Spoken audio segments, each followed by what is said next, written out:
Hello guys, आप सभी का मध्यकालीन भारतीय इतिहास की क्लास में स्वागत है। तो आज हम लोग तुर्की आक्रमण को पढ़ेंगे। इससे पहले हम लोगों ने अरब आक्रमण के बारे में अच्छे से देख लिया है, फुल डिटेल वीडियो देखा है मेंस लेवल का। तो आज हम लोग मोहम्मद गजनवी और मोहम्मद गोरी के बारे में देखेंगे। तो आज हम मोहम्मद गजनवी के बारे में देखेंगे, कल पूरा कंप्लीट कर लेंगे मोहम्मद गोरी तक। इसके बाद हम लोग दिल्ली सल्तनत की ओर रुख करेंगे। तो चलिए, चैनल पर नए तो प्लीज़ चैनल को सब्सक्राइब कर लीजिएगा, और अभी तक शुरू से मध्यकालीन भारतीय इतिहास का यदि वीडियो नहीं देखा है तो चैनल पे जाकर प्लेलिस्ट में जाकर देख सकते हैं। तो आइए देखते हैं मोहम्मद गजनवी के बारे में। स्टार्ट करते हैं तुर्क वंश के बारे में। तो आपकी 11वीं और 12वीं सदी में तुर्कों के आक्रमण प्रारंभ होते हैं, और जो सबसे पहला तुर्क था जिसका नाम था महमूद गजनवी, उसने भारत पर आक्रमण किया था। तो उसके बारे में देखेंगे। इससे पहले कुछ पिछले लेक्चर के बारे में सोचते हैं, देखते हैं क्या क्या किया था हम लोगों ने। तो इससे पहले हमने इस्लाम धर्म के अनुयायियों में से भारत के सर्वप्रथम प्रवेश करने वाले अरबों के बारे में देखा था, जिसने मोहम्मद बिन कासिम ने सिंध पर आक्रमण किया था और दाहिर को पराजित कर सिंध पर विजय प्राप्त किया था, और कुछ समय के लिए सिंध पर अपनी राज किया था, लेकिन बहुत अस्थायी समय तक वह राज न कर सका और असफल रहा। इसके चलते, क्योंकि वहाँ पर जो अब्बासी खलीफा और आपके उमैद खलीफा थे, उनमें काफ़ी संघर्ष होता रहता था, जिसके कारण से क्या हुआ, वो दुर्बलता की तरफ चला गया और अंततः यहाँ से उसका अंत हो गया। तो बाद में आपके कौन आए, तो तुर्क लोग आए, जिनको भारत में इस्लामी राज्य का वास्तविक संस्थापक माना जाता है। तो इन्हीं को ही श्रेय दिया जाता है इस्लाम राज्य के स्थापना में। तो चलिए इन्हीं के बारे में हम लोग देखते हैं। तो पहले तुर्क को देखते हैं कि तुर्क कौन थे। तो तुर्क जो थे वो आपके अरब एंड ईरान से भिन्न हुआ करते थे, क्योंकि इनमें थोड़ा सा अलग रोचकता था। तो उनके बारे में देखेंगे। तो देखते हैं कि जब भारत में अरबों ने आक्रमण किया था, जो आपके अरब के अन्य निवासी थे वो लोग तुर्किस्तान में भाग गए थे, और वहीं पर जाकर ये तुर्कों से हिले मिले, और कुछ समय के बाद उन्होंने वहाँ पर आक्रमण किया, कुछ किया।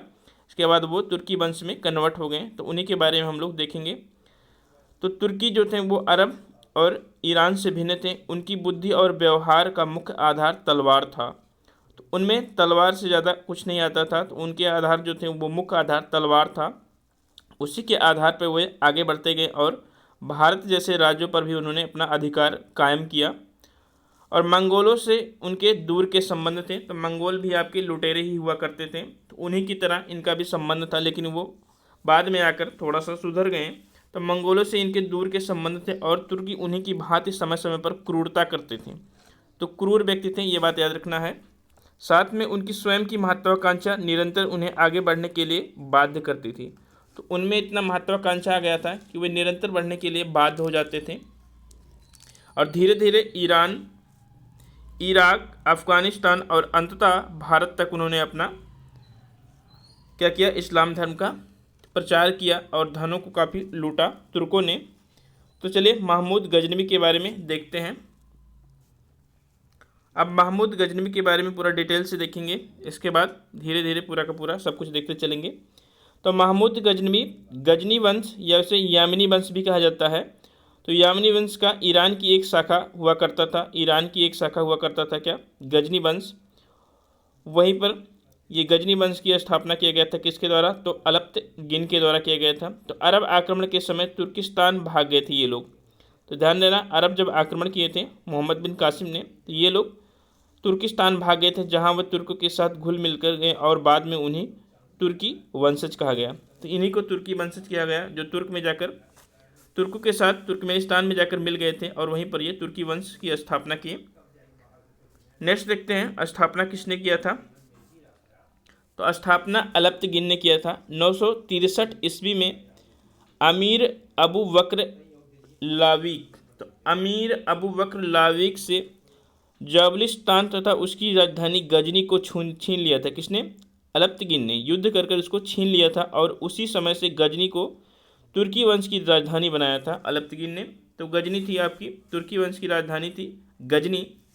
तो गजनी की ही इसलिए गजनी राजवंश नाम पड़ा।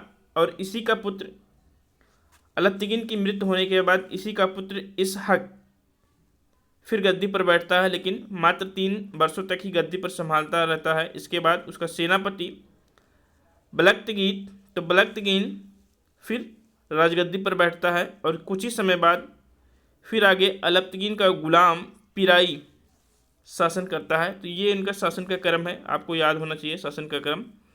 और पिराई को उतार कर कौन बैठता है, तो पिराई को उतार कर अलप्तगीन का गुलाम जिस और साथ में उसका दामाद सुबुक्तगीन, तो सुबुक्तगीन गद्दी पर बैठता है। यह एक महान शासक ये भी माना जाता है क्योंकि इसी ने स्टार्ट किया था हिंदुकुश पर्वतमाला तक इन्होंने युद्ध किया था, जहाँ पे हिंदू शाही राजा जयपाल का शासन हुआ करता था उस समय। और जयपाल ने ही सुबुक्तगीन से काफ़ी युद्ध किया था, बहुत ही संघर्षता से युद्ध किया था। तो इन्हीं के बारे में देखते हैं। तो सुबुक्तगीन धीरे धीरे उनके बस्तर, दवार, कुशदार, बामियार और तुर्कमेनिस्तान और गोर को जीत लिया। तो सुबुक्तगीन जो है वो युद्ध करता रहा, आक्रमण करता रहा और धीरे धीरे इन सभी इलाकों को जीत लिया। और अंततः उसने हिंदू शाही राजा जो कि ब्राह्मणों का राज हुआ करता था, कहाँ पर, तो हिंदुकुश पर्वतमाला तक, चिनाब से लेकर, तो वहाँ पर भी उसने आक्रमण किया। और जयपाल जो हुआ करते थे, जयपाल वहाँ के शासक, वो नहीं चाहते थे कि इस्लाम धर्म का भारत में भी उदय हो, इस्लाम धर्म का यहाँ पर स्थापना हो। इसलिए इन्होंने क्या किया, जयपाल ने गजनी पर आक्रमण किया, लेकिन वो परास्त हो गए। किससे? सुबुक्तगीन से परास्त हो गए। इसके बाद परास्त होने के बाद दोनों के बीच संधि हो जाती है। तो संधि के बाद फिर जयपाल नहीं मानते हैं और तमाम दिल्ली के राजा, राजपुताना, कलिंजर के राजा, इन सभी राजाओं ने उनकी मदद की, लेकिन फिर भी सुबुक्तगीन से अंततः वो पराजित हो गए बहुत संघर्षों के बाद। और अंततः आकर उसने लमगान एंड पेशवा तक, तो लमगान और पेशवा तक अपना अधिकार स्थापित कर लिया। किसने? सुबुक्तगीन ने। बाद में आते आते उसकी 997 ईस्वी तक मृत्यु हो जाती है सुबुक्तगीन की। इसके बाद उसका पुत्र, जो छोटा पुत्र हुआ करता था, उसको मरने से पहले उत्तराधिकारी घोषित किया था सुबुक्तगीन ने, जिसका नाम था इस्माइल। तो इस्माइल उत्तराधिकारी पहले से नियुक्त किया गया था, तो वो बनता है, मात्र 7 माह तक रहता है। और उसको हटाने का काम किया उसके बड़े पुत्र महमूद गजनवी ने। अब स्टार्ट होते हैं महमूद गजनवी के बारे में। अब शासन आ गया किसका? महमूद गजनवी का, जो कि सुबुक्तगीन का बड़ा पुत्र था। तो सारी चीज़ें आपको क्रमबद्ध तरीके से पढ़ना है। अच्छे से आपको नोट्स चाहिए तो आप लोग मैसेज कर दिएगा, नोट्स भी मिल जाएगा। अच्छे से पढ़िए बस खाली। महमूद गजनवी का जन्म कब हुआ था? तो 971 ईस्वी में उनका जन्म हुआ था। गजनी में भी, और पर्याप्त शिक्षा का ज्ञानी था, पर्याप्त इसके पास शिक्षाएँ थी, कौशल था। साथ में प्रारंभ में उसने क्या किया? तो प्रारंभ में उसने स्टार्टिंग में हिरात, बल्ख, बस्तर और बाद में खुरासान को विजित किया। तो यहाँ पर विजय प्राप्त करने के बाद उसकी लालसा और बढ़ गई, बहुत से धन की लूट की इसने महमूद गजनवी ने। तो बाद में आते आते उसने बगदाद, ये पूरे के पूरे राज्य हुआ करते थे, जो पूरे इलाके हुआ करते थे, वो बगदाद के खलीफा अल कादिर बिल्लाह के हुआ करते थे। किसके? अल कादिर बिल्लाह के। इन्होंने अपनी हार स्वीकार की और अंततः किसको? गजनवी को क्या गया? तो गजनवी को उन्होंने अपना पूरा का पूरा अधिकार सौंप दिया और उसको यामिन उद दौला और आमीन उद मिल्लाह की उपाधि दी। महमूद गजनवी को किसने दिया था? अल कादिर बिल्लाह ने। याद रखिएगा, महमूद गजनवी को अल कादिर बिल्लाह ने उपाधि दिया था यामिन उद दौला और आमीन उद मिल्लाह। ये बात याद रखिएगा। आगे देखते हैं महमूद गजनवी के भारत आक्रमण के कारण क्या हुए, तो उसके बारे में देखते हैं। ये बहुत मेंस लाइक क्वेश्चन है, मेंस में ऐसे क्वेश्चन पूछे जाते हैं कि महमूद गजनवी के आक्रमण के कारण क्या थे, किस कारण से महमूद गजनवी ने भारत पर आक्रमण किए, उसके बारे में विभिन्न इतिहासकारों ने अपने अपने मत दिए हैं। और ज़्यादातर इतिहासकारों का मानना है कि उसका जो मेन उद्देश्य हुआ करता था वो धन की प्राप्ति था, ताकि वह गजनी में जाकर, तुर्की में जाकर पूरा का पूरा अपने साम्राज्य का विस्तार कर सके। तो मेन उद्देश्य तो वही था, लेकिन और इतिहासकार अलग अलग अपनी राय देते हैं, तो उसके बारे में एक एक करके देखेंगे। तो पहला पॉइंट है कि भारत में इस्लाम धर्म की प्रतिष्ठा को स्थापित करना चाहता था। तो कुछ इतिहासकारों का कहना है कि भारत में इस्लाम धर्म की प्रतिष्ठा को स्थापित करना चाहता था, लेकिन ये जहाँ तक है तो वो ज़्यादा सत्य नहीं है। नेक्स्ट है इतिहासकार जाफ़र। तो आपको इतिहासकार नाम भी याद रखने हैं। हम सारे के सारे इतिहासकार को ऐसे ही देखते चलेंगे। आप लोगों को बार बार रिवीजन करना है, 100% आपको मेंस लिखने में कभी प्रॉब्लम नहीं होगा। तो इतिहासकार जाफर का कहना है कि उसका उद्देश्य भारत में इस्लाम का प्रचार नहीं बल्कि धन लूटना था, क्योंकि उसने भारत में अधिकतर मंदिरों को नष्ट किया था, उसको लूटा था। जैसे सोमनाथ मंदिर को लूटा था 1025 ईस्वी में। तो इन सब के बारे में अच्छे से देखेंगे। तो उसका मेन उद्देश्य क्या था? इस्लाम धर्म का प्रचार नहीं बल्कि धन की प्राप्ति करना, ताकि वह अपने साम्राज्य की अच्छे से विस्तार कर सके और उस पर राज्य कर सके। नेक्स्ट लेखक कहते हैं, नेक्स्ट इतिहासकार कहते हैं हैवेल। तो हैवेल के अनुसार वह बगदाद को भी वैसे ही निर्धनता से लूटता था जैसी निर्धनता से उसने सोमनाथ को लूटा था। तो उनका कहना यह है, यहाँ पर कहने का मतलब ये है कि उसका जो मेन उद्देश्य था वो इस्लाम का प्रचार करना नहीं था, क्योंकि यदि इस्लाम का प्रचार करना होता तो वो बगदाद को क्यों लूटता, क्योंकि वो पहले से ही मुस्लिम राज्य हुआ करता था। बगदाद को क्यों लूटता, तुर्कों को क्यों परेशान करता? तो उसका मेन उद्देश्य क्या है, इसको इन्होंने बताया है हैवेल ने, कि वह बगदाद को भी वैसे कैसे निर्धनता से लूटता जैसे उसने सोमनाथ को लूटा था, यदि उसका उद्देश्य इस्लाम का प्रचार करना होता। तो यहाँ से निष्कर्ष ये निकलता है कि उसका उद्देश्य जो था वो धन की प्राप्ति करना था। नेक्स्ट उसके दरबारी कवि क्या कहते हैं, तो उसके बारे में देखते हैं।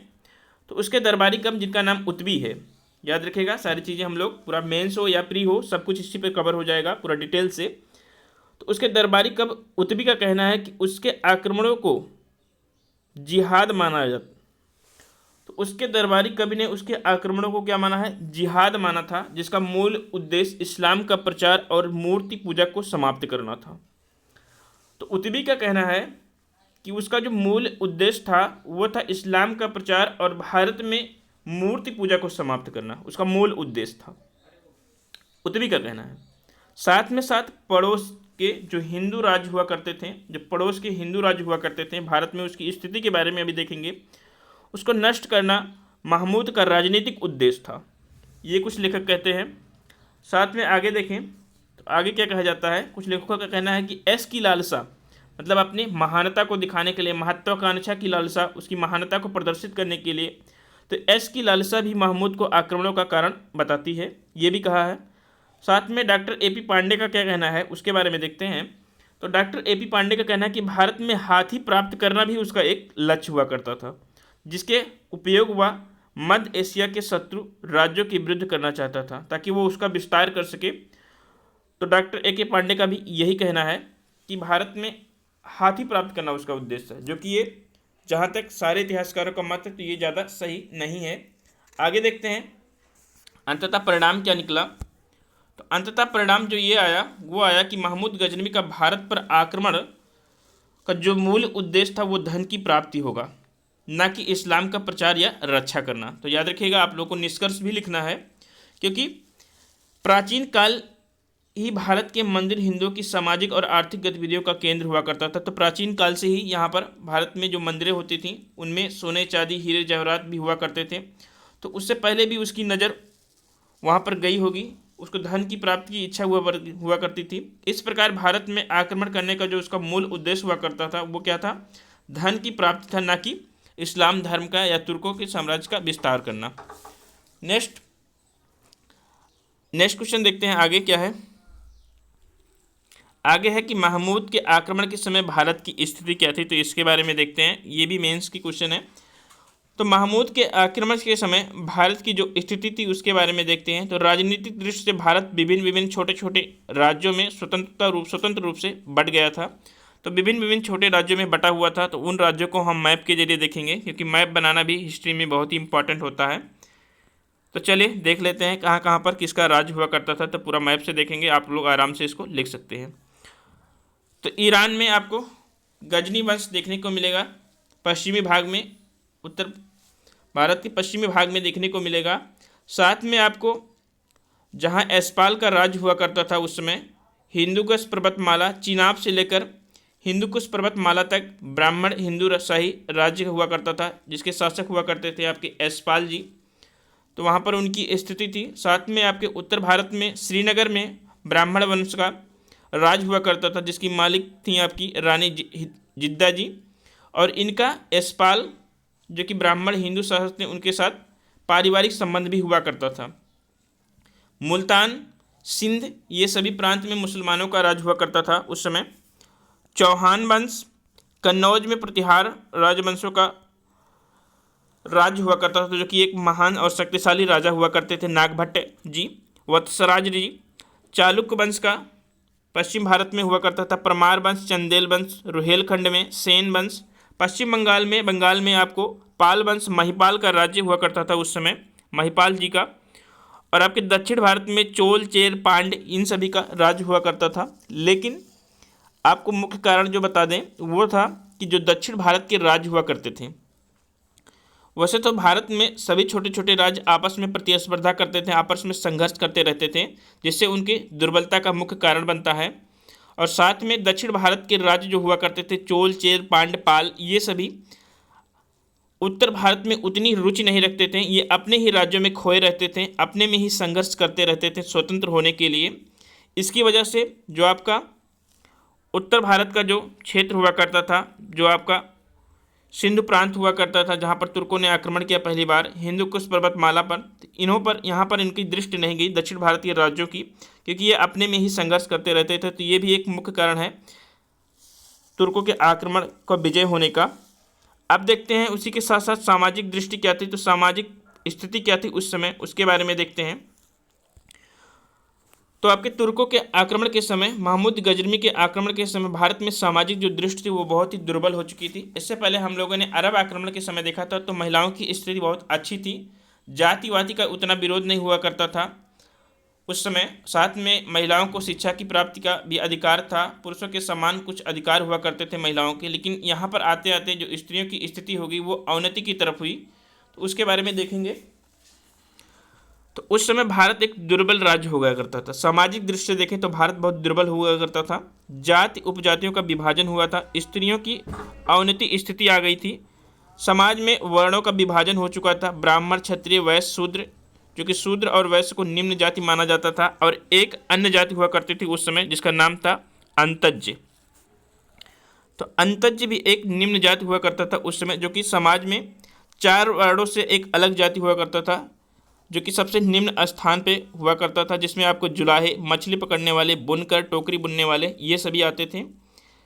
और समाज में जाति परिवर्तन, अंतर्जातीय विवाह, खान पान संभव नहीं था। और हमने अरब जब मोहम्मद बिन कासिम आक्रमण किया था उस समय यदि भारत की स्थिति में देखा था तो उस समय जाति परिवर्तन बहुत ही आसान था, अंतर्जातीय विवाह संभव था, खान पान भी संभव था, तो ये हुआ करता था। अब इस समय जो उच्च वर्गों के लोग हुआ करते थे वो बहु विवाह, बाल विवाह, सती प्रथा, ये सभी का पालन करते थे।